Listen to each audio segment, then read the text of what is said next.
এই যে ইতিমধ্যে আমরা শুনেছি যে সিসিটিভি ফুটেজের মাধ্যমে কিছুটা শনাক্ত করা গেছে, দ্রুত এই ঘটনাকে তদন্ত করা দরকার এবং এইসব দায়ীদেরকে চিহ্নিত, যারাই ঘটনা ঘটিয়েছে তারা বাংলাদেশের বিরুদ্ধে অবস্থান নিয়েছে। কারণ আমাদের বিচার, সংস্কার এবং নির্বাচন, এইটা আমাদের জুলাই গণঅভ্যুত্থানে আমাদের শহীদের রক্তের উপর দাঁড়িয়ে আমাদের গণমানুষের আকাঙ্ক্ষা। সেই জায়গায় আজকে যখন বিচার চলছে, সংস্কারের দিকে আমরা এগিয়ে যাচ্ছি এবং নির্বাচনের মধ্যে দিয়ে সেই সংস্কার সম্পন্ন হবে, সেই নির্বাচনে জুলাই আন্দোলনের অন্যতম একজন যুবযোদ্ধা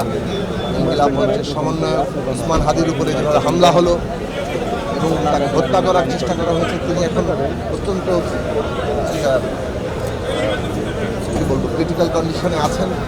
ইতিমধ্যে সম্ভবত ডক্টর সাইদুর রহমান স্বাস্থ্য মন্ত্রণালয়ের বিশেষ সহকারী তিনি ব্রিফিং করেছেন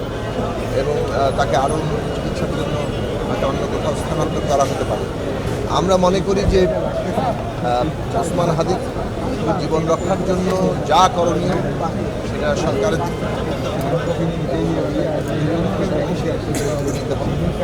আমরা দোয়া করি যে এবং এই যে আজকে নির্বাচনকে একটা শঙ্কা অনিশ্চয়তার মধ্যে খেলার জন্য যারাই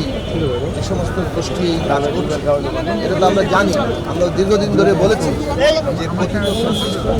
এবং নানাভাবে বিভিন্ন রকম শক্তি আসলে বাংলাদেশের গণতান্ত্রিক বাধা হয়ে দাঁড়াতে চায়। সে কারণে আমাদের যে অভ্যুত্থানের মধ্যে দিয়ে যে ঐক্য তৈরি, সেই বৃহত্তর ঐক্য আমরা আজকে আমাদের জাতীয় স্বার্থে সেই ন্যূনতম জাতীয় ঐক্যমত্যের মধ্যে দিয়ে আমাদেরকে এই বিচার সংস্কার নির্বাচনের যে দরকার সেইটা ওসমান হাদি আমরা মনে করি যে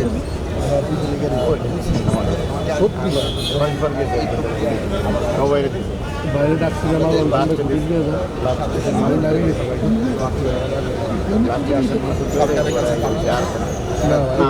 প্রথম চাইতে তখন বক্তব্য দেওয়া যাবে, দেওয়া শুরু করতে আমার